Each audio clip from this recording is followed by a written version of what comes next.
Greetings, I am the wrestling fan. I may not be the best wrestling fan, but I am the finest. It's a brand new year. Thank whoever the wrestling god is. I am a wrestling god. No. So, let's start 2021 off right with my pick of the month.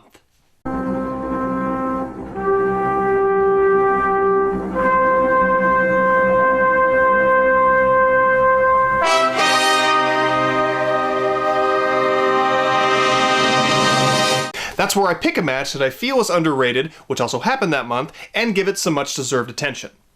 Since it's now January, that means that WWE's Royal Rumble pay-per-view is just around the corner, and the road to WrestleMania will finally begin. Of course, almost everyone looks forward to the Royal Rumble matches, and finding out who will get a men or women's world title match at the grandest stage of them all, WrestleMania! And also, maybe, possibly, could, but probably not, be in the main event. However, as much as I love the most famous battle royal in all of pro wrestling, the undercard has produced some incredible matches since the event's inception in 1988, and I've started to look more forward to those. Some have been absolute barn burners that stay with the fans to this day, and others may be remembered by some, but deserve a bigger spotlight. And that's why I do this. So, my pick of the month for January 2021 is Daniel Bryan vs. Bray Wyatt from the WWE Royal Rumble, which took place on January 26, 2014. The 2014 Royal Rumble is remembered for Daniel Bryan, the most over wrestler in WWE at the time, not being in the Royal Rumble match and the crowd turning against the WWE hardcore for this decision, and for having the returning Batista win it and go to WrestleMania. However, the crowd got to see their hero compete in the opening contest against rival Bray Wyatt, and boy did they put on not only the best match of the night, but one of the best matches in the pay-per-view's history. In my not-so-humble opinion, this is Bray Wyatt's best match ever, and it shows how he could be with the right opponent. Quick side note here, I really miss the old Bray Wyatt. I don't really have anything against The Fiend, but I miss him so much, and especially that iconic entrance.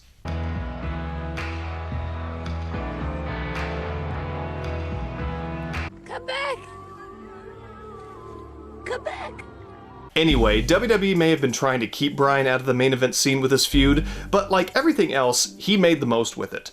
The crowd was red hot from the start, and the expulsion of the rest of the Wyatt family at the beginning made sure we'd get a one-on-one contest we were promised in this very personal feud.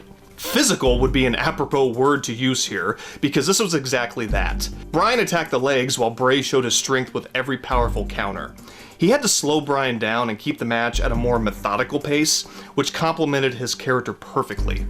Bryan fed off the S movement, and Wyatt's decimation of the former American Dragon nearly silenced them, but whenever he made a comeback, they cheered for their hero. The chemistry these two had was off the charts, and it's a shame we didn't get more matches, but at least we have this gem of a match.